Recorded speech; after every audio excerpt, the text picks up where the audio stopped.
여러분의 오후를 확 뒤집겠습니다. 정봉주의 품격시대 정봉주입니다.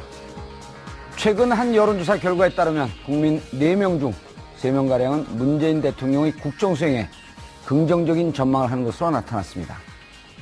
문 대통령이 대한민국의 새로운 희망을 보여주길 바란 국민들이 그만큼 많다는 방증이 아닌가 싶은데요. 잠시 후 여론조사 전문가분들과 함께 문재인 대통령 국정 지지도 조사를 비롯한 19대 대선 득표율의 의미 자세히 살펴보도록 하겠습니다. 소통, 개혁, 젊음. 최근 문재인 대통령 행보에 대해 각종 언론에서 평가하고 있는 말들인데요. 취임과 동시에 연일 화제를 낳고 있는 대통령 행보에 대해 오늘 자세히 짚어보도록 하겠습니다. 5월 10일 금요일 정봉주 품격시대 시작합니다. 대한민국의 현재와 미래를 책임질 문재인 대통령 정부가 출범한 가운데 문 대통령이 앞으로 국정 수행을 어떻게 해나갈지를 전망하는 여론조사가 나와 이목이 집중되고 있습니다. 여론조사 전문기관 리얼미터가 10일과 11일 양일간 조사한 결과 문 대통령이 국정 수행을 잘할 것이다라는 의견은 74.1%, 잘 못할 것이다라는 의견은 16.1%로 나타난 상황. 한편 차기 대통령의 1순위 국정 가치를 묻는 질문에는 정의가 32.3%를 차지한 한편 1순위 국정과제로는 적폐청산과 개혁이 30.8%를 차지했습니다. 41.1%라는 압도적 승리로 당선된 문재인 대통령에게 과연 국민들은 어떤 기대를 걸고 있는지 각종 여론조사들을 통해 자세히 살펴보겠습니다.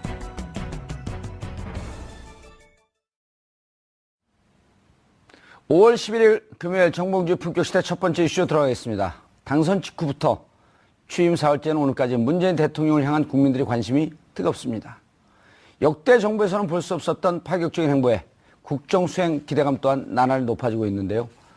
그간 표심의 움직임을 알기 쉽게 분석해 주었던 전문가분들 모시고 5월 9일 대선부터 지금까지의 여론 동향은 어떻게 변하고 있는지 말씀 나눠보도록 하겠습니다. 김대훈 주간조선 기자 자리하셨습니다. 네, 안녕하세요. 예, 조선일보 판매 부수는 올라가고 있나요? 내려가고 있나요? 제가 판매팀이 아니라서 정확한 건 모르겠는데요. 다른 데로 얘기하세요. 현상 유지하고 있는 걸로 알고 있고요. 새 정부 들어 처음 맞는 불금에 또 이런 질문을 던지셔갖고 당황스럽습니다. 왜냐하면 대통령 국정수행 지지도가 올라가면 조중동 판매가 좀 줄고 대통령 수행이 떨어지면 좀 올라가는 그런 역대 시소 게임이 있지 않을까요? 자, 근데 정치는 아시겠지만, 의원님 국회의원도 하셨지만, 51%를 얻어야지 승산이 있는 일종의 경기지 않습니까? 근데 이제 이 신문의 영역은 꼭 그렇지는 않습니다. 그래서 예컨대 과거에도 그런 논쟁이 좀 있었는데, 그 신문이 판매되는 전체 부수와 주요 고객들의 타겟층이 전체로 볼 때 포션으로 본다 그러면 아마 한 20% 남짓 되지 않을까 싶습니다. 무슨 말인지 잘 모르겠습니다. 그러니까 이제 정권을 누가 잡더라도 그 지지층, 독자층은 계속 유지가 되는 걸로 보는 게 맞을 것 같습니다. 알겠습니다. 조선일보에서 고춧가루 뿌릴 준비하고 있다 이렇게 이해하겠습니다. 고춧가루를 왜 뿌립니까? 자, 요즘 마음고생 많이 하고 계신 이택수 리얼미터 대표 자리하셨습니다. 네, 안녕하세요. 출구조사도 하셨죠 이번에? TBS하고 정확하게 얘기하면 예측조사죠. 예측조사를 했나요? TBS랑 무슨 유권자 심리 동향 분석 이런 이상한 말을 썼다. 기존 여론조사에 내재적 선호도 조사라고 카이스트 이제 정대승 교수팀하고 같이 눈의 떨림까지 눈동자 분석이라든지 아니면 자극 반응 분석 1000분의 1초까지 측정을 해서 저희가 원래는 5월 4일 날 TBS 통해서 발표를 하려고 했었는데 국민의당에서 공표 금지 가처분 신청을 하는 바람에 저희가 발표를 못했고 5월 9일 날 당일 날 발표를 했죠. 예측조사도 발표 못하게 했나요? 예측조사는 원래 5월 9일 날 예정이 돼 있었고 부동층 분석 조사를 5월 4일 날 해보려고 했었는데 가처분 신청을 해서 선관위하고 또 법원이 가처분 신청을 그게 받아들였습니다. 정확한 이름을 뭐라고 표현하던데요? 다양하게 있는데 이제 신경과학 부동층 분석 이렇게 명명을 하는데요. 왜 웃으세요? 저는 개인적으로 그 카이스트 정대승 교수님을 잘 알고 있습니다. 뇌과학을 전공하신 분이지 않습니까? 신경과학 부동층 분석. 가장 낯설 것 같은 분은 우리 정의원님 아니실까 싶습니다. 그러니까 제 뇌가 정상인지 한번 조사를 해봐야겠습니다. 자, 그리고 윈지코리아 컨설팅 부대표 박시영 부대표 자리하셨습니다. 네, 반갑습니다. 윈지코리아 컨설팅의 박시영입니다. 이번에도 많은 여론조사 기관들과 함께 콜라보, 네. 협업을 해갖고 많이 좀 적중을 시켰죠. 네, 뭐 저희도 자체적으로 그 비공표 조사들을 계속 깜깜이 기간에 했었고요. 안심번호로 조사를 했었고, 저희도 리얼미터와 비슷하게 자체 발표를 하려고 준비를 하고 있다가 예.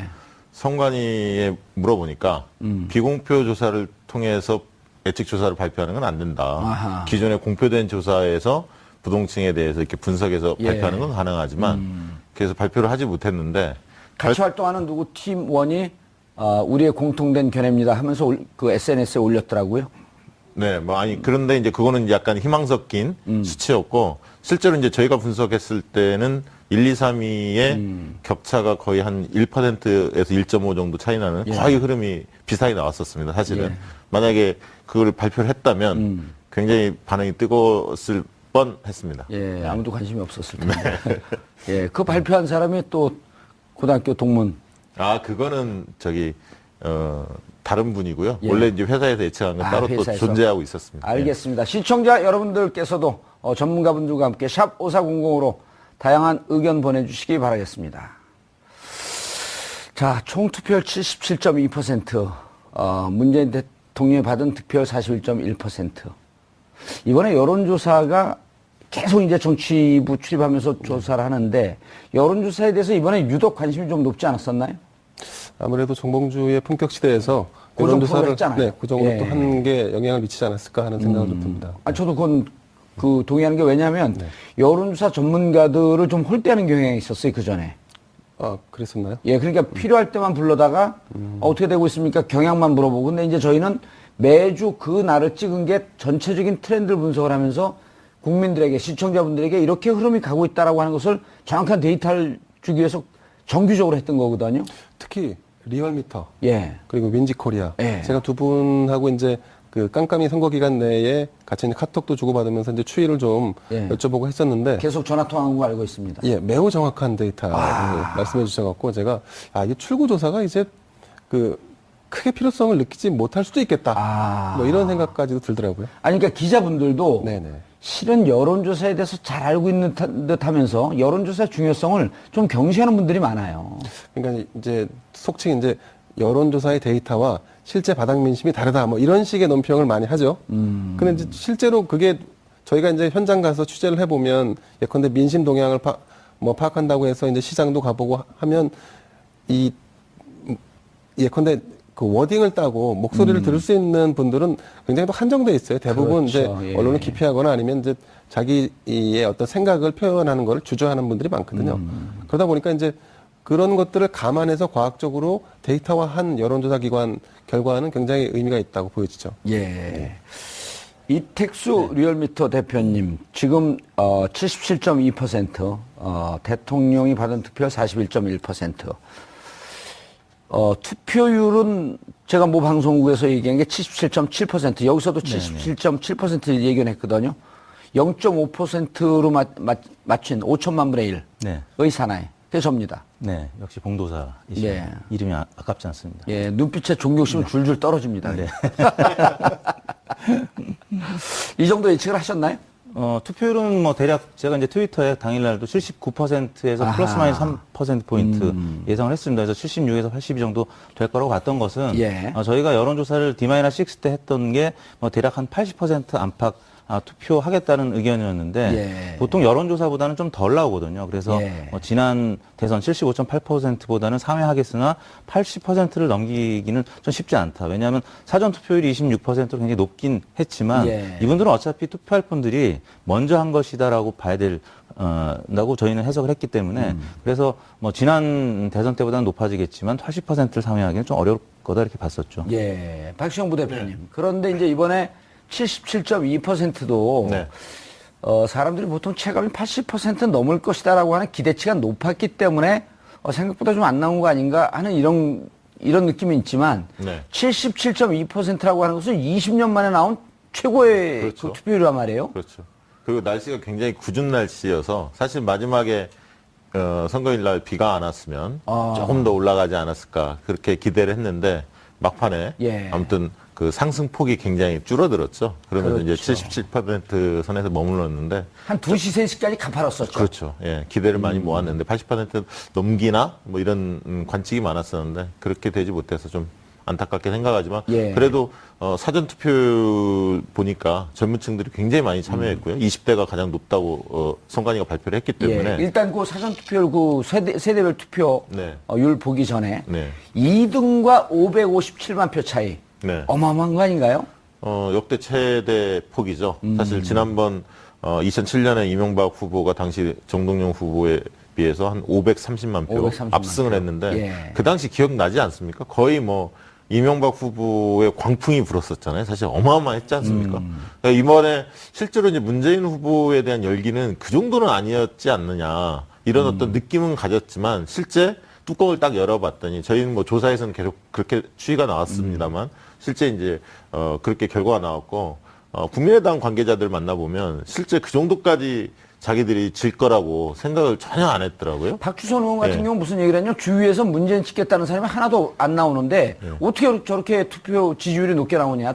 네. 이런 얘기까지 했었잖아요. 네. 그게 뭐 사실은 정치적 노림수 측면에서 말씀하셨다고 보고요. 일단은 실제로 이제 여론조사를 존중하는 그 후보나 캠프 측은 과학적인 선거전을 치를 수밖에 없습니다. 그렇죠. 그러나 감에 의존하는 그런 선거 방식은 이제는 안 되죠. 이제는 예. 그런 방식은 지양해야 하지 않을까 그렇게 생각이 듭니다. 여론조사를 그 중요시하게 보고 여론조사를 근거로 해서 좀 과학적인 선거운동을 하려고 하는 이런 분들이 어찌 보면 선진적인 정치인들 아닌가요? 그렇죠. 앞서 나갈 수밖에 없죠. 예. 그 본 사람 중에 누가 가장 그 여론조사를 높이 저는 평가하는가요? 정봉주 의원님이 가장 높은 것 같습니다. 네, 출연료 네. 조금 더 올리겠습니다. 네. 감사합니다. 투표율이 더 높을 수 있었는데 예. 높지 못했던 이유 중에 하나를 1시에 사전 투표율을 합산해서 데이터를 보여준 그때부터 약간 좀 투표에 대한 그 적극성이 좀 떨어지는 부분이 많이 생겼다고 했네? 생각합니다. 예, 많이 했네. 저렇게 많이 했어? 그래서 제가 오히려 다음번에 만약에 사전 투표율을 합산할 때는 투표가 다 종료된 뒤에 그냥 종료 이후에 사전 투표율을 합산하면 본인들이 계산해 나가게. 그렇죠. 예. 훨씬 더 높은 투표율이 나올 수도 있겠다는 생각이 들더라고요. 아하. 저희가 내부적으로 예. 이 투표율 관련해서 79% 안팎이 될 거라고 전망을 했던 게 5년 전 선거나 10년 예. 전 선거나 저희가 시간대별 투표를 보면은 원래 과거에는 6시까지 투표를 하지 그렇죠. 않았습니까? 예. 근데 12시까지 하는 투표가 전체의 46% 정도가 하더라고요. 54%는 그 이후에. 네. 근데 어허. 그 시간대별로 늘어나는 증가 속도가 굉장히 루틴해요. 그래서 이번 선거도 루틴하다라고 하는 것은 일정한 흐름을 균형적으로 갖고 있다. 5년 전이나 10년 전이나 똑같다라는 거죠. 라이프 스타일이 우리 국민들이 항상 투표하는 시간이 정해져 있는 것 같습니다. 계속 그래서 영어를 해서 지금 통역을 해야 되는 게 어려움이 있어요. 다만 요번에는 6시부터 8시까지 2시간 늘어났는데 그때까지는 우리가 선거를 안 치러봤기 때문에 나머지 2시간에 얼마나 늘어날 것이냐. 근데 예. 그 부분 때문에 저희가 조금 더 봤던 건데 실질적으로 2시간 합해서 4~5%밖에 안 늘었죠. 네, 조금밖에 안 늘어났습니다. 예. 그래서 대부분은 나름 정해진 시간에 했던 자기가 거고요. 원래 하던 네. 그 시간에 습관적으로 가서 투표하는. 그렇습니다. 그리고 사전 투표는 야권 지지층에서 조금 더 문재인 후보 지지층에서 조금 더 많이 했다라는 것이 이번 선관위 집계에 나왔는데 46.2%가 이번 사전 투표에 문재인 후보를 찍었거든요. 그러니까 예. 41.1%보다는 더 높은 수치가 5%포인트 가량 높았고 저희 리얼미터 조사가 이제 당시 정확했던 게 46.1%가 이제 사전 투표에서 문재인 후보를 찍었는데 저희 조사에서 46.2%가 사전 투표에서 문재인 찍은 것으로 나왔습니다. 예. 저희가 당시 8시에 같이 공개한 수치를 보면 그래서 이제 리얼미터 조사가 아주 정확했다라는 걸 좀 한번 말씀을 드리고 있는데. 아니 근데 이 대표님 네. 농담이 아니고 네. 저는 이제 우리가 그 상업, 네. 기업, 비즈니스, 시장, 친화적 네. 자본주의 사회 아니에요? 네. 돈은 좀 버셨어요? 어땠어요? 이번 선거는 이제 5년 전보다는 덜 벌었죠. 왜냐하면 모 그랬어요? 정당과 예. 이 소송이 오가면서 다른 업체들은 좀 어땠었나 이번에? 제가 왜 이 말씀을 묻냐면 네. 실질적으로 어쨌든 이때가 좀 호황이고 특수인데 네. 돈도 뭐 그렇다고 바가지 씌우는 거 아닌데 돈도 좀 네. 벌고 그래서 안정적인 인프라를 구축해서 좀 더 나은 여론조사를 또 하고 네네. 이런 의미에서 여쭤보는 거예요. 그러니까 절대 매출로는 5년 전보다는 증가했을 것 같은데요. 예. 저희가 이제 기대했던 것보다는 좀 못 미쳤다는 얘기죠. 근데 이게 여론조사가요. 그 대선 때 돈을 버는 여론조사 기관은 한정적입니다. 몇 군데 안 됩니다. 아, 출구조사까지. 방송사 예. 뭐 출구조사 하는 데랑 뭐 리얼미터나 몇 군데 안 예. 됩니다. 사실은 오히려 이제 총선이나 총선, 지방선거나 지방선거. 이렇게 후보자 군이 많은 선거에서 예. 여론조사 기관들이 좋지 뭐 알겠습니다. 특별히 대선 때 아니, 그렇지는 않다. 기업들도 잘 돼서 또 좋은 일자리 만들고. 네. 박시영 부대표님. 네. 이제는 그 본선거까지 다 묶은 네. 그러니까 당일날 5월 9일날 당일날 선거한 것은 지역별 투표는 나왔지만 네. 세대별 투표는 안 나왔죠. 예, 한 달 정도 더 기다려야 합니다. 예, 그런데 사전 투표는 좀 나왔죠. 네, 그렇습니다. 사전 투표로 유추해 볼 수밖에 없는 거 아닌가요? 그렇죠. 이제 예를 들면 사전 투표 때 이제 연령별 예. 지금 사전 투표를 어떻게 했다. 이게 이제 나왔기 때문에 그리고 출구조사에서 사전 투표까지 추정을 해서 연령별 득표율이 나왔지 않습니까? 예. 그러면 사전 투표율이 26%인데 그 중에 20대가 몇 % 참여했다 이게 나왔기 때문에 그러면 20대는 5월 9일 선거인 일날 투표했던 사람들은 투표 상황이 어떻다 이렇게 충분히 추정할 수가 있는 거죠. 출구조사에서는 연령대도 다 조사를 하나요? 그럼요. 아, 저희가 TBS랑 예. 리얼미터가 한 조사도 연령대별 분석은 있는데요. 예. 20대가 문재인 48.1, 30대가 55.5, 예. 40대가 55.9. 예, 지지율보다도 네, 이렇게 일단 그 투표율이 어떻습니까? 투표율은 저희가 예. 따로 집계는 하지 않았습니다. 그거는 이제 예.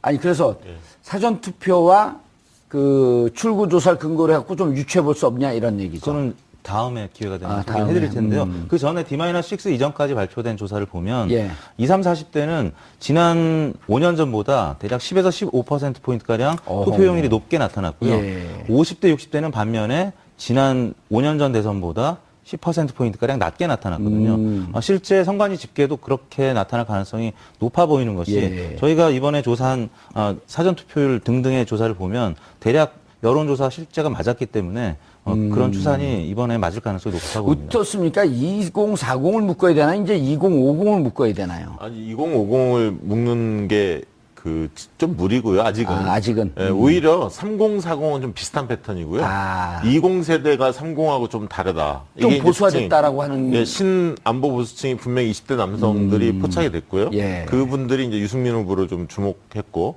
또 20대 여성들 같은 경우는 심상정 후보의 지지가 상당히 높게 나왔습니다. 어쨌든 그래서 20대가 지금 출구조사에서 발표된 걸 보면 문재인 후보가 47.6을 얻었는데요. 30대에서는 56.9, 40대에서는 52.4로 30, 40대가 좀 같이 묶이고 20대는 조금 낮고 50대에서는 36.9로 좀 다른. 그래도 예. 50대에서 1등 못할 거라고 전망하는데 1등을 했어요. 1등 못할 거라고 전망하는 사람들은 정치권만 있었고요. 여론조사 기관에서는 다 항상 1등. 50대에서 10% 이상 앞서고 있었습니다. 그게 뭐 일주일 사이에 그런 게 아니라 예. 거의 이런 흐름은 안철수 후보의 지지가 빠진 이후에 예. 일정한 패턴을 가졌기 때문에 정치권의 이야기지 조사기관에서는 그건 예측을 다 하고 있었습니다. 알겠습니다.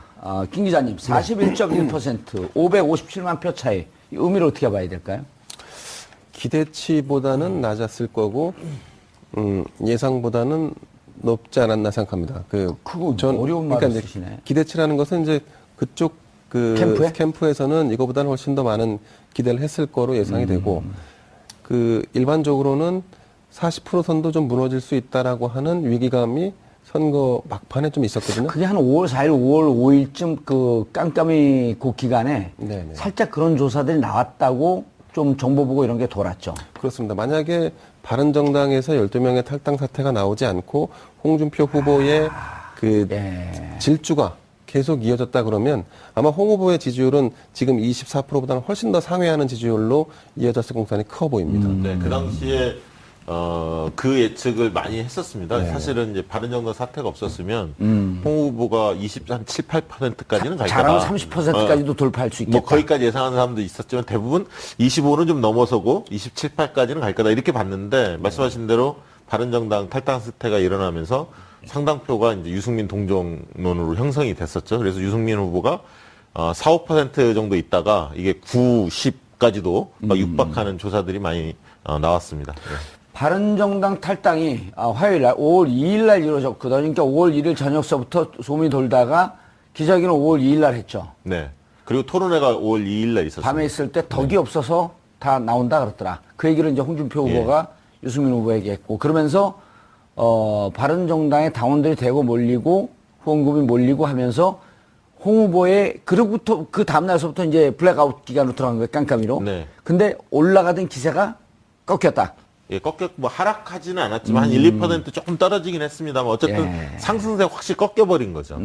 그렇기 때문에 홍 후보의 지지율이 저희 이제 안심번호 같은 걸 해보면 19%에서 20% 정도 나왔습니다. 그래서 보정을 하면 한 22 정도에 있었고요. 근데 이제 리얼미터나 이런 그 ARS 조사로 100% 무선 조사를 했을 경우에는 뭐 23, 4를 예. 꾸준히 좀 유지를 했었는데요. 그러면서 이제 그런 상승세가 꺾였기 때문에 안철수 후보는 계속 빠졌고요. 사실은 15, 16까지도 빠졌었는데 그 뒤에 이제 뚜벅이 유세를 하면서 어떤 동정표를 얻었고 지지층이 결집하면서 마지막에 안철수 후보가 다시 좀 완만하게 올라가네. 상승했던. 그런데 한 가지 좀 눈여겨볼 대목은 예. 그러면 유승민 그 바른정당 후보가 계속해서 자강론 새로운 보수만 추구했느냐? 바로 그 얼마 전에 있었던 경선 기간에는 사실은 보수 후보 통합론을 내세웠던 후보가 또 유 후보였습니다. 그 정치가 살아있는 생물처럼 움직인다는 말이 정말 여실히 드러난 선거가 아니었나 싶습니다. 보수 후보 통합이라고 하는 것은 자기가 바른정당이 국민의당과 함께 할 수 있다. 아니면 바른정당이 자유한국당과 함께 할 수 있다. 이런 복선이 깔려 있다는 그렇죠. 의미인가요? 그런 복선이 깔려 있었죠. 그게 가능했던 이유 중에 하나는 아시겠지만 홍준표 후보, 자유한국당 홍준표 후보가 뒤늦게 이 선거에 뛰어들었고 그 당시 뛰어들 때 타이밍의 지지율은 사실 굉장히 미미했었거든요. 한 5%좀 내외였었죠. 예, 그랬습니다. 그래서 그 당시까지만 해도 유승민 후보가 어떻게 경선 룰만 잘 적용하면 본인이 자유한국당도 다 같이 가져갈 수 있다라고 예상했던 부분이 있었던 것 같습니다. 다만 이제 지금은 완전히 그 입장이 바뀌어서 자강론과 새로운 보수를 향해서 정진해 나가겠다는 입장을 밝히고 있는 거죠. 예. 이 대표님. 네. 지역별로 좀 살펴볼 필요가 있는데요. 네. 전국에 이제 광역이죠. 17개 지역 중에서 TK, 그러니까 대구, 경북, 경남을 제외한 네. 나머지 14개 지역에서 50대 이상을 제외한 전 연령층에서 1위를 했어요. 의미 있는 거 아닌가요? 그렇죠. 60대를 제외하고 2, 3, 4, 50대를 예. 다 1위를 석권을 했고요. 또 지역별로 보면 대구, 경북 지역에서만 홍준표 후보한테 소폭 밀리고 나머지 지역에서는 뭐 대체로 서울, 경기 전국적인 득표율과 비슷하게 나왔고요. 부산, 경남하고 이제 대구, 경북만 조금 이제 30%대로 낮게 나왔는데 나머지 지역에서는 다 앞서는 것으로 나왔죠. 그리고 이제 사전 투표에서도 이제 뭐 문재인 후보가 뭐 다른 후보에 비해서 앞서온 것으로 나왔고요. 46% 얘기하셨어요. 네네. 예. 네. 그래서 저는 돌이켜 보면 이제 블랙아웃 기간이 시작되면서 2, 3위가 바뀌었고 4, 5위가 바뀌었거든요.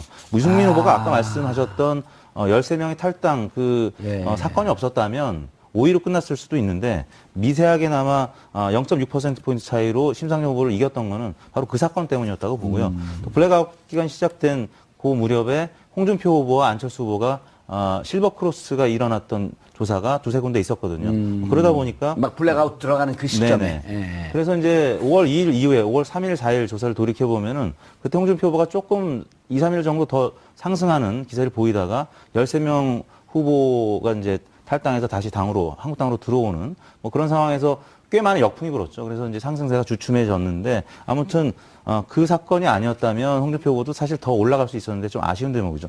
25%를 넘을 거라고 봤는데 24%에 그쳤던 것이 바로 아쉬운 대목이라고요? 한국당 입장에서는 한국당 입장에서. 그렇습니다. 그러면 가로 열고 가로 닫고. 깜짝 놀랐어요. 한국당 입장에서 그다음에 조금 이제 더 국민의당 올라갈 수 입장에서는 있었다. 좀 아쉬운 게 예. 저희가 이제 아까 신경과학 부동층 분석했던 걸 보면 외워둬야 돼. 신경과학 부동층 분석. 네, 부동층에서는 문재인 후보가 41.6%로 나왔고요. 오호. 그다음에 2등이 안철수 후보였습니다. 28.1%. 3등이 홍준표 13.5%였는데 이 조사가 만약에 5월 4일 날 만약에 가처분 신청 안 했으면 발표됐을 수도 있거든요.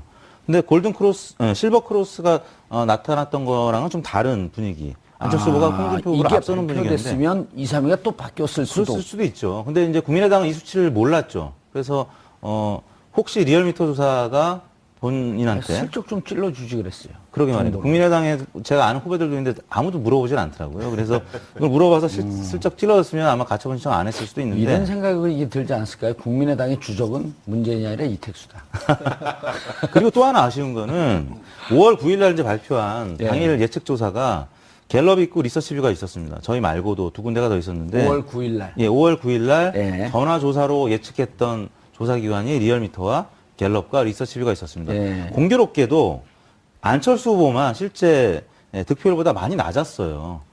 리얼미터가 19.1, 갤럽이 19.6, 리서치뷰는 18.0. 근데 안철수 후보가 21.4%를 득표했거든요. 그러니까 20% 넘는다는 여론조사가 그때 블랙아웃 기간에도 거의 없었잖아요. 네, 없었습니다. 그러니까 여론조사 기관들에 대해서 홍준표 후보도 마찬가지지만 안철수 후보는 뭐 소송까지 가면서 여론조사 기관의 결과를 애써 무시하고 평가절하 하다 보니까 안철수 후보 지지층들이 여론조사 기관에 전화가 왔을 때 안 받은 겁니다. 이거는 실제 D-6 그 전까지도 영향을 미쳤다고 보고요. 그건 결코 향후에도 올바른 선거 캠페인의 전략이 아니라는 거죠. 하나 덧붙이면 그러니까 왜 여론조사 기관하고 싸워요? 그 심층 출구 조사를 했지 않습니까? 그 조사 결과를 보니까 중도 성향에 있는 분들이 선거 당일날 표심을 바꾼 게 제일 많아요. 그러니까 선거 당일날 표심을 바꾼 사람들이 한 10% 내외인데, 그 정도 돼요? 네, 10% 내외로 조사가 됐는데 그 중에서 성향별로 봤더니 예. 중도 성향에 있는 분들이 제일 많았어요. 그래서 어떻게 지금 추정을 하냐면 심상정 후보도 좀 지지율이 떨어졌지 않습니까? 유승민 예. 후보 두 후보가 지지율이 좀 떨어졌는데 심상정 후보도 9% 10%까지 올라갔을 때는 진보층에 있는 지지자도 있었지만 중도층의 지지자들이 상당히 많았거든요. 예. 그 중도층 지지자가 안철수 후보를 일부 갔다고 보고요. 또 유승민 후보로 몰려 있었던 중도 보수 중도층의 지지자들이 일부 안철수 후보로 갔다. 저희는 그렇게 봅니다. 그래서 마지막에 하루 이틀 앞두고 움직였던 표, 그게 아까 뚜벅 유세 이런 과정들 과정을 지켜보면서 마음들이 그래도 상대적으로 홍준표 후보보다는 안철수 후보의 마음이 더 간다 해서 그 층들을 옮겨간 게 아닌가. 결정적으로 저는 홍준표 후보 역할이 컸다고 봐요.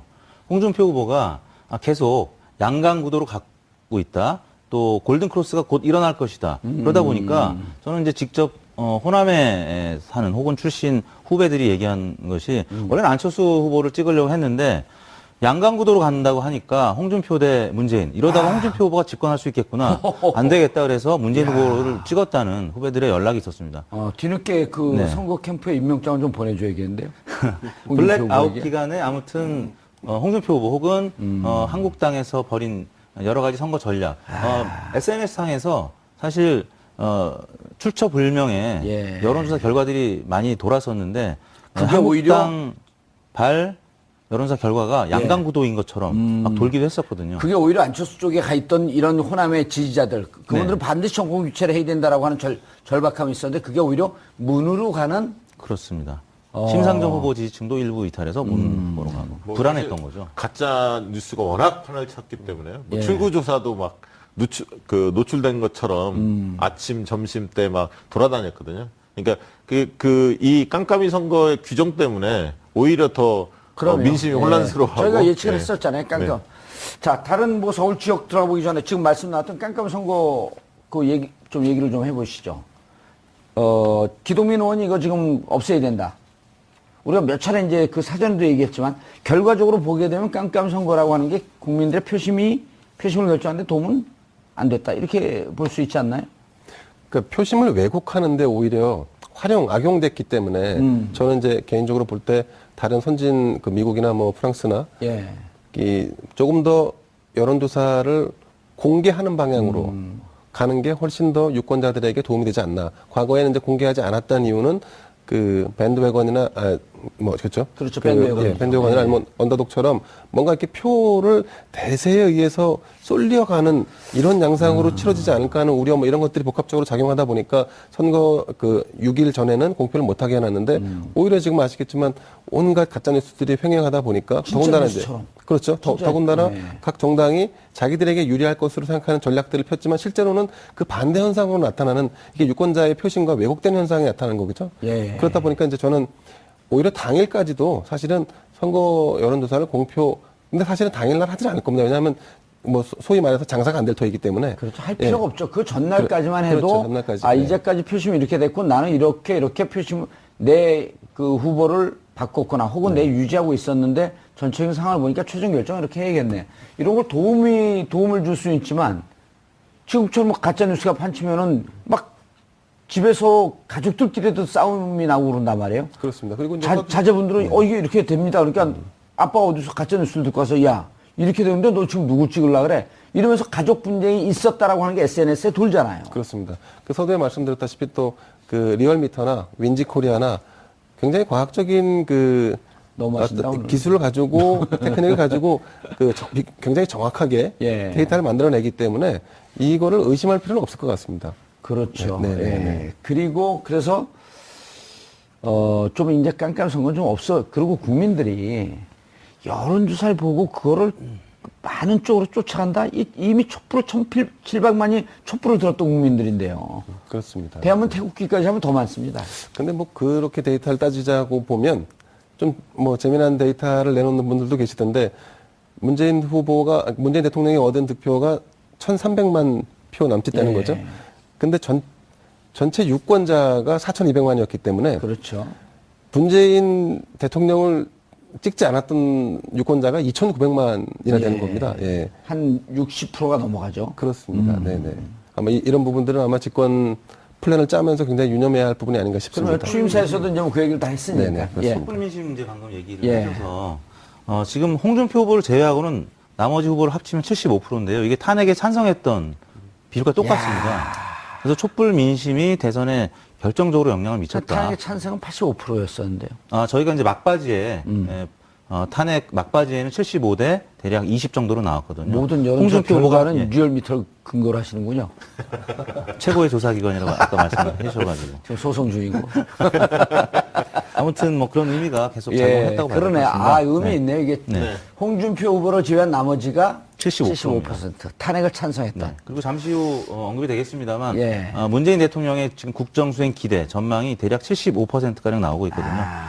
지금 시작을 75%로 지금 하고 있다 이렇게 봐야 될 것 같습니다. 다만 촛불에 탄핵에 찬성했어도 정치적 성향에 따라서 갈렸을 뿐이지 네. 이분들이 정권 교체를 바라지 않은 건 아니었었다. 자, 서울 지역 한번 좀 들어가 보시죠. 네. 25개 구. 25개 구를 다 석권했습니다. 문재인 예. 후보가. 특히 이제 강남권이 자유한국당이 강세였는데. 강남 서초 송파. 예. 그런 부분에서 자유한국당이 굉장히 위기감이 좀 형성될 수 있죠. 이 다당제 구조에서 특히 이제 국민의당이 존재하고 있고 바른정당이 있기 때문에 갈라먹고 있거든요, 사실은. 예. 그런 측면에서 내년 지방선거에 대한 적신호가 켜진 게 아니냐. 자유한국당 입장에서 예. 볼 때는요.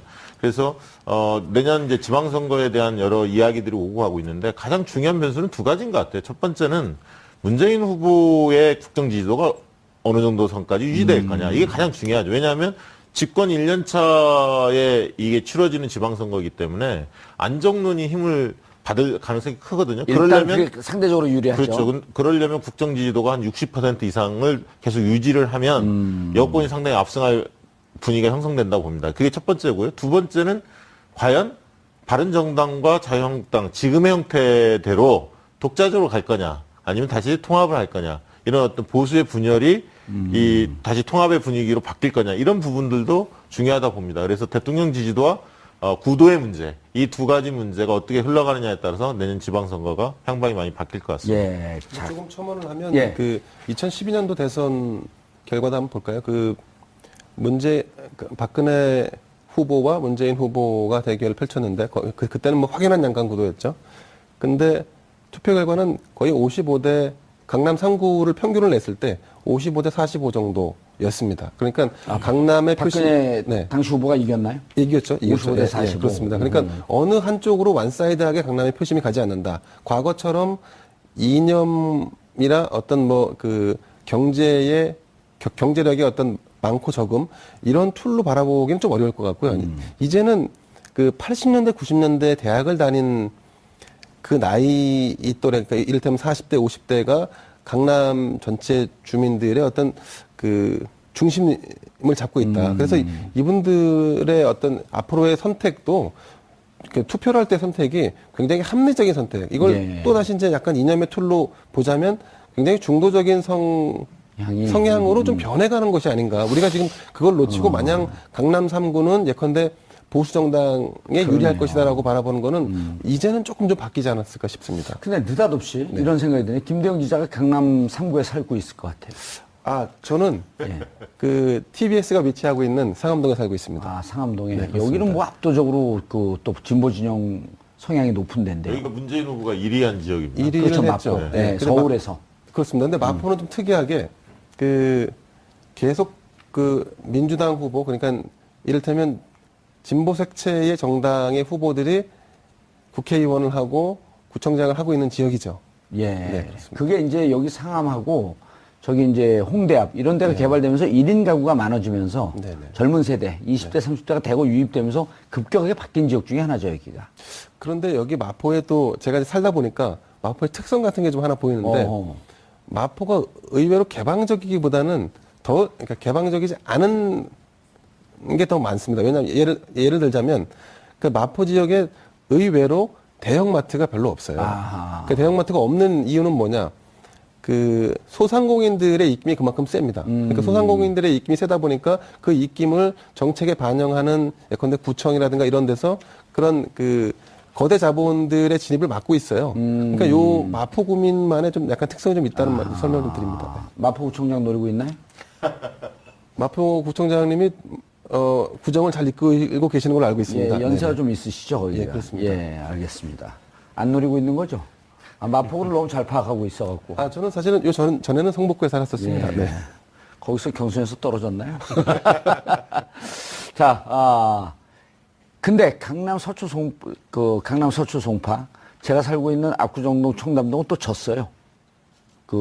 거기는, 거기도 교육 수준이 높은 데인데, 돼지발정제 기사까지 나왔는데, 그거를 찍는 건 전 좀 이해가 안 가더라고요. 근데, 압구정동 같은 경우는 60%가 나왔어요. 홍보가요? 예, 홍보가. 네. 놀라운. 그렇습니다. 놀라운 여의도, 집중. 압구정, 일부 예. 좀 부유층이 사는 도읍동까지. 동은 60%좀 나왔죠. 예, 여전히 홍준표 후보에 대한 선호도가 높은 것으로 나왔습니다. 자, 이번에 이 지지율은 이제 앞으로 세대별 지지율도 좀 나올 텐데, 내년 지방선거 잠깐 얘기했거든요. 이대로 가서 문재인 후보 대통령의 지지율이 지금 이제 한 75%쯤 나오는데, 현실적으로 봤고, 그 내부에서 좀 실수만 안 하면, 요게 한의문 기간이라고 해갖고 한 1년 정도는 유지가 되지 않나요? 1년까지 요즘에 안 갑니다. 과거에는 이제 허니문 기간 하면 보통 한 6개월 정도를 이야기했는데 점차 짧아지는 것 같아요. 그러니까 과거에 박근혜 정부, 이명박 정부도 인사 문제 초반에 기억나십니까? 그 강부자 고소영 내가 이명박 정권 초기에 이 인사 문제 때문에 초기부터 꺾였습니다, 많이. 그 박근혜 정부도 마찬가지로 인사 문제가 초반에 터졌었습니다. 그래서 총리 인준이 잘 안 되고 막 이랬었죠. 그래서 허니문 기간이 과거보다는 많이 짧아졌다라는 생각이 들고요. 지금 인수위가 없기 때문에 제가 볼 땐 지금의 국정 지지도 오늘 내일 발표되는 것보다는, 왜냐하면 오늘 내일 발표되는 것은 아까 이택수 대표께서 말씀하셨듯이 탄핵에 대한 생각, 그리고 특히 이제 자유한국당을 지지했던 분들이 쉽게 마음을 열지 못합니다. 아직은 며칠 지나지 않았기 때문에. 그러나 한 달 뒤. 100일의 성적표가 제일 중요하지 않을까요? 100일이 제일 중요하고 한 달 뒤 정도 되면 인사도 거의 이제 많이 발표가 될 거고요. 한 달 동안 유심히 지켜보실 겁니다.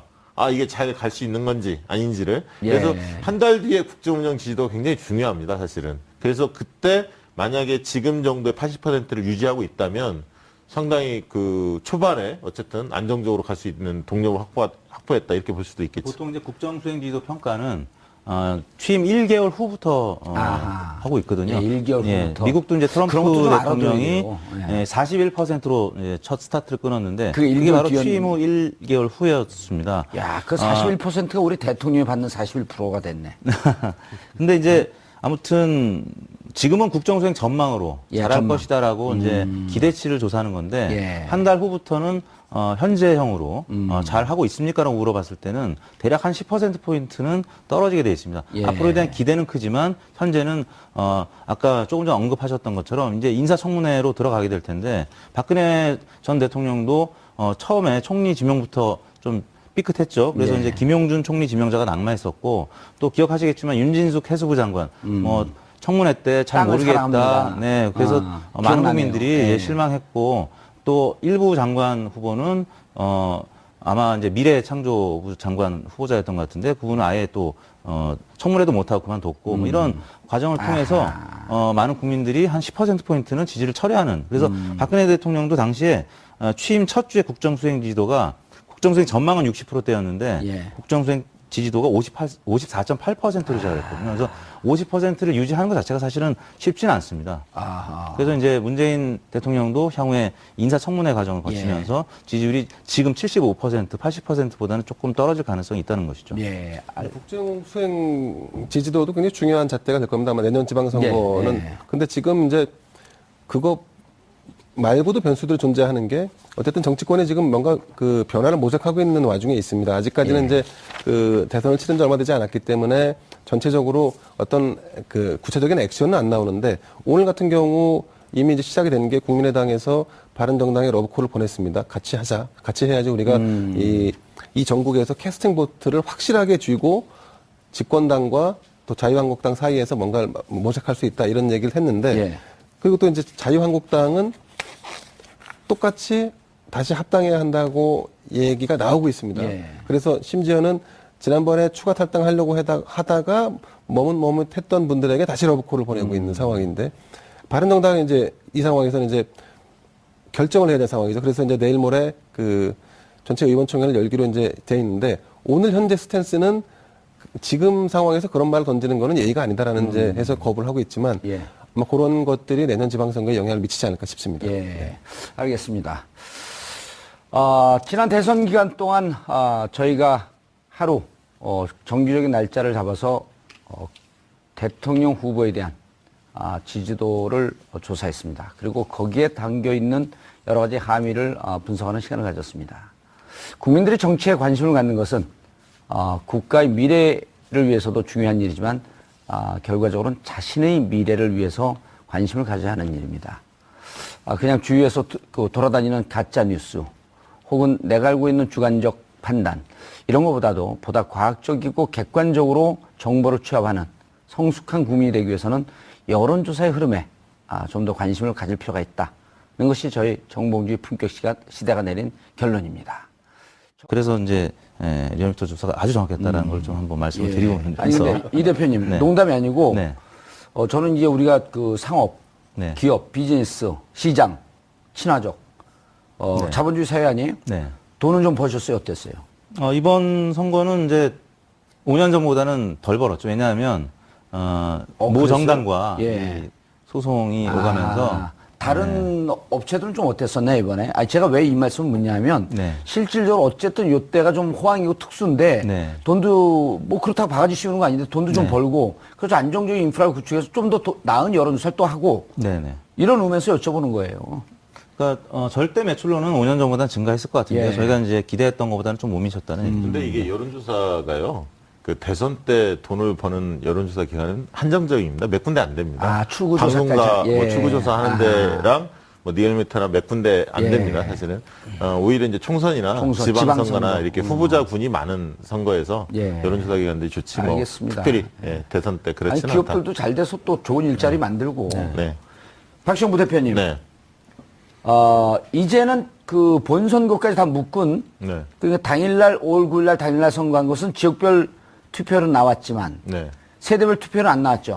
예, 한 달 정도 더 기다려야 합니다. 예, 그런데 사전 투표는 좀 나왔죠. 네, 그렇습니다. 사전 투표로 유추해 볼 수밖에 없는 거 아닌가요? 그렇죠. 이제 예를 들면 사전 투표 때 이제 연령별 예. 지금 사전 투표를 어떻게 했다. 이게 이제 나왔기 때문에 그리고 출구조사에서 사전 투표까지 추정을 해서 연령별 득표율이 나왔지 않습니까? 예. 그러면 사전 투표율이 26%인데 그 중에 20대가 몇 % 참여했다 이게 나왔기 때문에 그러면 20대는 5월 9일 선거인 일날 투표했던 사람들은 투표 상황이 어떻다 이렇게 충분히 추정할 수가 있는 거죠. 출구조사에서는 연령대도 다 조사를 하나요? 그럼요.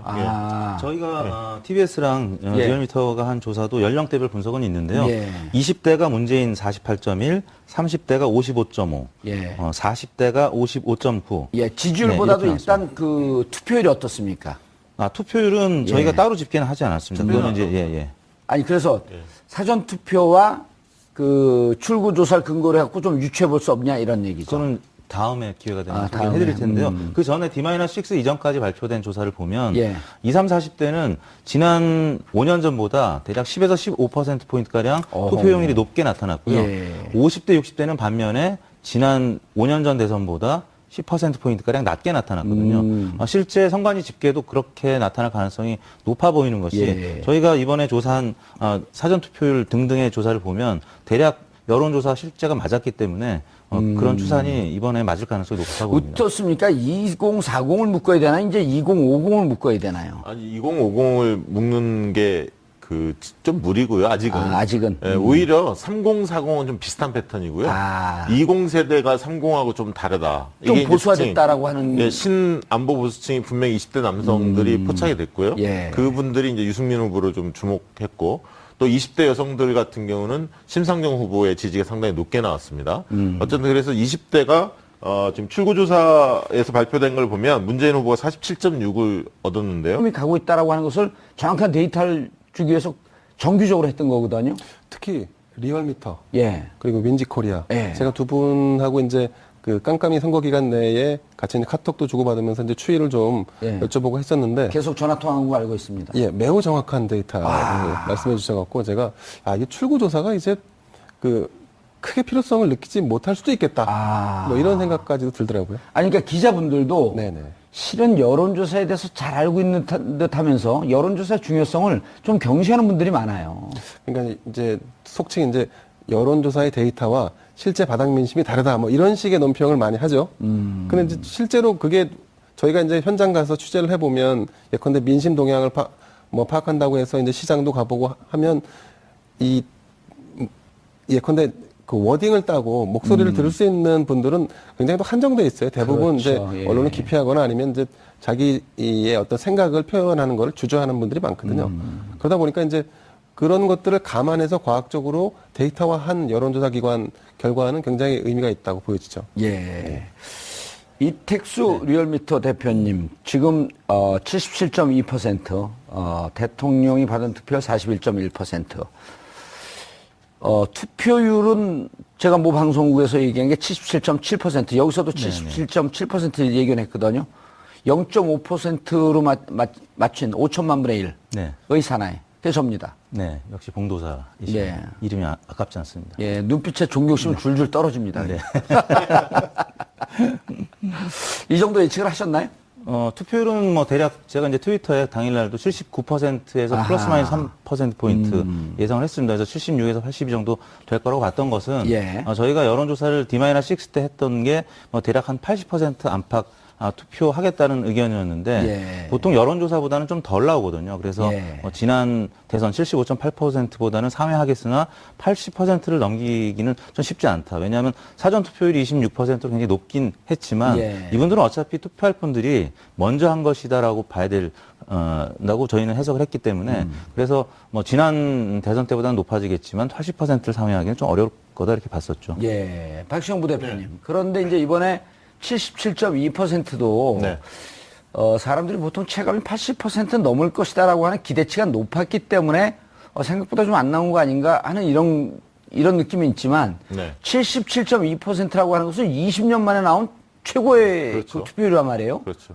그리고 날씨가 굉장히 궂은 날씨여서 사실 마지막에 선거일 날 비가 안 왔으면 조금 더 올라가지 않았을까 그렇게 기대를 했는데 막판에 예. 아무튼 그 상승폭이 굉장히 줄어들었죠. 그러면서 그렇죠. 이제 77% 선에서 머물렀는데 한 2시, 3시까지 가팔았었죠. 그렇죠. 예, 기대를 많이 모았는데 80% 넘기나 뭐 이런 관측이 많았었는데 그렇게 되지 못해서 좀 안타깝게 생각하지만 예. 그래도 사전 투표 보니까 젊은 층들이 굉장히 많이 참여했고요. 20대가 가장 높다고 선관위가 발표를 했기 때문에 예, 일단 그 사전투표율 그 세대별 투표율 네. 보기 전에 네. 2등과 557만 표 차이. 네. 어마어마한 거 아닌가요? 역대 최대 폭이죠. 사실 지난번 2007년에 이명박 후보가 당시 정동영 후보에 비해서 한 530만 표 530만 압승을 표. 했는데 예. 그 당시 기억나지 않습니까? 거의 뭐 이명박 후보의 광풍이 불었었잖아요. 사실 어마어마했지 않습니까? 그러니까 이번에 실제로 이제 문재인 후보에 대한 열기는 그 정도는 아니었지 않느냐 이런 어떤 느낌은 가졌지만 실제 뚜껑을 딱 열어봤더니 저희는 뭐 조사에서는 계속 그렇게 추이가 나왔습니다만 실제 이제 그렇게 결과가 나왔고 국민의당 관계자들 만나보면 실제 그 정도까지 자기들이 질 거라고 생각을 전혀 안 했더라고요. 박주선 의원 같은 네. 경우 무슨 얘기를 했냐? 주위에서 문재인 찍겠다는 사람이 하나도 안 나오는데 어떻게 저렇게 투표 지지율이 높게 나오냐? 네. 이런 얘기까지 했었잖아요. 네. 그게 뭐 사실은 정치적 노림수 측면에서 말씀하셨다고 보고요. 일단은 실제로 이제 여론조사를 존중하는 그 후보나 캠프 측은 과학적인 선거전을 치를 수밖에 없습니다. 그렇죠. 그러나 감에 의존하는 그런 선거 방식은 이제는 안 되죠. 이제는 네. 그런 방식은 지양해야 하지 않을까 그렇게 생각이 듭니다. 여론조사를 중요시하게 보고 여론조사를 근거로 해서 좀 과학적인 선거운동을 하려고 하는 이런 분들이 어찌 보면 선진적인 정치인들 아닌가요? 그렇죠. 앞서 나갈 수밖에 없죠. 예. 그 본 사람 중에 누가 가장 그 여론조사를 높이 저는 평가하는가요? 정봉주 의원님이 가장 높은 것 같습니다. 네, 출연료 예. 조금 더 올리겠습니다. 네. 감사합니다. 투표율이 더 높을 수 있었는데 예. 높지 못했던 이유 중에 하나를 1시에 사전 투표율을 합산해서 데이터를 보여준 그때부터 약간 좀 투표에 대한 그 적극성이 좀 떨어지는 부분이 좀 많이 생겼다고 했네? 생각합니다. 예, 많이 했네. 저렇게 많이 했어? 그래서 제가 오히려 다음번에 만약에 사전 투표율을 합산할 때는 투표가 다 종료된 뒤에 그냥 종료 이후에 사전 투표율을 합산하면 본인들이 훨씬, 계산해 나가게. 그렇죠. 예. 훨씬 더 높은 투표율이 나올 수도 있겠다는 생각이 들더라고요. 아하. 저희가 내부적으로 예. 이 투표율 관련해서 79% 안팎이 될 거라고 전망을 했던 게 5년 전 선거나 10년 예. 전 선거나 저희가 시간대별 투표를 보면은 원래 과거에는 6시까지 투표를 하지 그렇죠. 않았습니까? 예. 근데 12시까지 하는 투표가 전체의 46% 정도가 하더라고요. 54%는 그 이후에. 네. 근데 어허. 그 시간대별로 늘어나는 증가 속도가 굉장히 루틴해요. 그래서 이번 선거도 루틴하다라고 하는 것은 일정한 흐름을 균형적으로 갖고 있다. 5년 전이나 10년 전이나 똑같다라는 거죠. 라이프 스타일이 우리 국민들이 항상 투표하는 시간이 정해져 있는 것 같습니다. 계속 그래서 영어를 해서 지금 통역을 해야 되는 게 어려움이 있어요. 다만 요번에는 6시부터 8시까지 2시간 늘어났는데 그때까지는 우리가 선거를 안 치러봤기 때문에 나머지 2시간에 얼마나 늘어날 것이냐. 근데 예. 그 부분 때문에 저희가 조금 더 봤던 건데 실질적으로 2시간 합해서 4~5%밖에 안 늘어났죠. 네, 조금밖에 안 늘어났습니다. 예. 그래서 대부분은 나름 정해진 시간에 했던 자기가 거고요. 원래 하던 네. 그 시간에 습관적으로 가서 투표하는. 그렇습니다. 그리고 사전 투표는 야권 지지층에서 조금 더 문재인 후보 지지층에서 조금 더 많이 했다라는 것이 이번 선관위 집계에 나왔는데 46.2%가 이번 사전 투표에 문재인 후보를 찍었거든요. 그러니까 예. 41.1%보다는 더 높은 수치가 5% 가량 높았고 저희 리얼미터 조사가 이제 당시 정확했던 게 46.1%가 이제 사전 투표에서 문재인 후보를 찍었는데 저희 조사에서 46.2%가 사전 투표에서 문재인 찍은 것으로 나왔습니다. 예. 저희가 당시 8시에 같이 공개한 수치를 보면 알겠습니다. 조선일보에서 고춧가루 뿌릴 준비하고 있다 이렇게 이야기했습니다. 고춧가루를 왜 뿌립니까? 자, 요즘 마음고생 많이 하고 계신 이택수 리얼미터 대표 자리하셨습니다. 네, 안녕하세요. 예. 네. 출구조사도 하셨죠 이번에? TBS하고 정확하게 얘기하면 예측 조사죠. 예측 조사를 했나요? TBS랑 무슨 뭐 유권자 심리 동향 분석 뭐 이런 이상한 말을 이제 썼다. 기존 여론조사에 예. 내재적 선호도 조사라고 카이스트 이제 정대승 교수팀하고 같이 눈의 떨림까지 네, 뭐 눈동자 분석이라든지 아니면 어허. 자극 반응 분석 1000분의 1초까지 측정을 해서 저희가 원래는 5월 4일 날 TBS 통해서 발표를 하려고 했었는데 국민의당에서 공표 금지 가처분 신청을 하는 바람에 저희가 발표를 못했고 5월 9일 날 당일 날 발표를 했죠. 예측 조사도 발표 못하게 했나요? 예측 조사는 원래 5월 9일 날 예정이 돼 있었고 예. 부동층 분석 조사를 5월 4일 날 해보려고 했었는데 가처분 신청을 해서. 선관위하고 또 법원이 가처분 신청을 그게 받아들였습니다. 정확한 이름을 뭐라고 표현하던데요? 뭐 다양하게 있는데 이제 신경과학 부동층 분석 이렇게 명명을 하는데요. 왜 웃으세요? 신경 저는, 저는 개인적으로 그 카이스트 정대승 교수님을 잘 알고 있습니다. 네. 뇌과학을 전공하신 분이지 않습니까? 신경과학 부동층 분석. 가장 그 낯설 것 같은 분은 우리 저 예. 정연님 아니실까 싶습니다. 그러니까 제 뇌가 정상인지 한번 조사를 해봐야겠습니다. 자, 그리고 윈지코리아 컨설팅 부대표 박시영 부대표 자리하셨습니다. 네, 반갑습니다. 예. 인지코리아 컨설팅의 박시영입니다. 이번에도 많은 여론조사 기관들과 함께 콜라보 네. 협업을 해갖고 많이 좀 적중을 시켰죠. 네, 뭐 저희도 자체적으로 그 비공표 조사들을 계속 깜깜이 기간에 했었고요. 안심번호로 조사를 했었고 저희도 리얼미터와 비슷하게 자체 발표를 하려고 준비를 하고 있다가 예.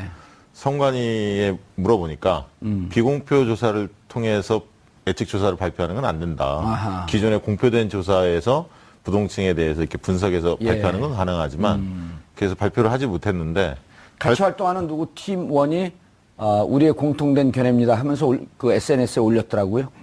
네, 뭐 아니 그런데 이제 그거는 약간 희망 섞인 수치였고 실제로 이제 저희가 분석했을 때는 1, 2, 3위의 격차가 거의 한 1%에서 1.5 정도 차이 나는 거의 흐름이 비슷하게 나왔었습니다. 사실은 만약에 그걸 발표를 했다면 굉장히 반응이 뜨거웠을 뻔했습니다. 예, 아무도 관심이 없었을 텐데. 예, 그 발표한 사람이 또 고등학교 동문. 아, 그거는 다른 분이고요. 예. 원래 이제 회사에서 예측한 건 따로 회사에서? 또 존재하고 있었습니다. 알겠습니다. 시청자 여러분들께서도 전문가분들과 함께 샵 5400으로 다양한 의견 보내주시기 바라겠습니다. 자, 총 투표율 77.2%, 문재인 대통령이 받은 득표율 41.1%. 이번에 여론조사가 계속 이제 정치부 출입하면서 조사를 하는데 여론조사에 대해서 이번에 유독 관심이 좀 높지 않았었나요? 아무래도 정봉주의 품격 시대에서 고정 여론조사를 했잖아요. 네, 고정으로 예. 또 한 게 영향을 미치지 않았을까 하는 생각을 좀 듭니다. 저도 그건 동의하는 게 왜냐하면 여론조사 전문가들을 좀 홀대하는 경향이 있었어요, 그 전에. 아, 그랬었나요? 예, 그러니까 필요할 때만 불러다가 어떻게 되고 있습니까? 경향만 물어보고. 근데 이제 저희는 매주 그 날을 찍은 게 전체적인 트렌드를 분석을 하면서 국민들에게, 시청자분들에게 이렇게 여러분의 오후를 확 뒤집겠습니다. 정봉주의 품격시대 정봉주입니다. 최근 한 여론조사 결과에 따르면 국민 4명 중 3명가량은 문재인 대통령의 국정수행에 긍정적인 전망을 하는 것으로 나타났습니다. 문 대통령이 대한민국의 새로운 희망을 보여주길 바란 국민들이 그만큼 많다는 방증이 아닌가 싶은데요. 잠시 후 여론조사 전문가분들과 함께 문재인 대통령 국정 지지도 조사를 비롯한 19대 대선 득표율의 의미 자세히 살펴보도록 하겠습니다. 소통, 개혁, 젊음. 최근 문재인 대통령 행보에 대해 각종 언론에서 평가하고 있는 말들인데요. 취임과 동시에 연일 화제를 낳고 있는 대통령 행보에 대해 오늘 자세히 짚어보도록 하겠습니다. 5월 10일 금요일 정봉주 품격시대 시작합니다. 대한민국의 현재와 미래를 책임질 문재인 대통령 정부가 출범한 가운데 문 대통령이 앞으로 국정 수행을 어떻게 해나갈지를 전망하는 여론조사가 나와 이목이 집중되고 있습니다.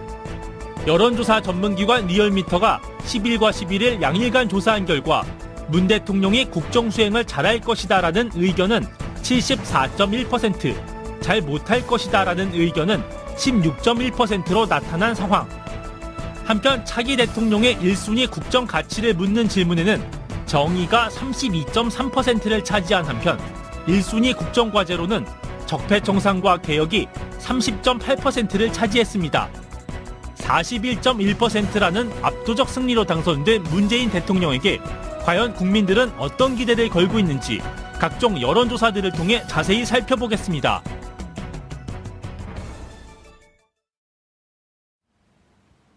(5월 11일) 금요일 정봉주 품격시대 첫 번째 이슈 들어가겠습니다. 당선 직후부터 취임 사흘째는 오늘까지 문재인 대통령을 향한 국민들의 관심이 뜨겁습니다. 역대 정부에서는 볼 수 없었던 파격적인 행보에 국정수행 기대감 또한 나날이 높아지고 있는데요. 그간 표심의 움직임을 알기 쉽게 분석해 주었던 전문가분들 모시고 5월 9일 대선부터 지금까지의 여론 동향은 어떻게 변하고 있는지 말씀 나눠보도록 하겠습니다. 김대현 주간조산 기자 자리하셨습니다. 네, 안녕하세요. 예, 조선일보 판매 부수는 올라가고 있나요? 내려가고 있나요? 제 판매팀이 아니라서 정확한 건 모르겠는데요. 다른 데로 얘기하세요. 현상 유지하고 있는 걸로 알고 있고요. 새 정부 들어 처음 맞는 불금에 예. 또 이런 질문을 던지셔갖고 당황스럽습니다. 왜냐하면 대통령 국정수행 지지도가 올라가면 조중동 판매가 좀 줄고 대통령 수행이 떨어지면 좀 올라가는 그런 역대 시소 게임이 있지 않을까요? 자, 근데 정치는 아시겠지만 의원님 먼저 국회의원도 하셨지만 51%를 얻어야지 승산이 있는 일종의 경기지 않습니까? 예. 근데 이제 이 신문의 영역은 꼭 그렇지는 않습니다. 예. 그래서 예컨대 과거에도 그런 논쟁이 좀 있었는데 그 신문이 판매되는 전체 부수와 주요 고객들의 타겟층이 예. 전체로 볼 때 포션으로 본다 그러면 아마 한 20% 남짓 되지 않을까 싶습니다. 예. 무슨 말인지 잘 모르겠습니다. 그러니까 이제 정권을 누가 잡더라도 예. 그 지지층, 떨어지진 않는다. 독자층은 계속 유지가 되는 걸로 보는 게 맞을 것 같습니다.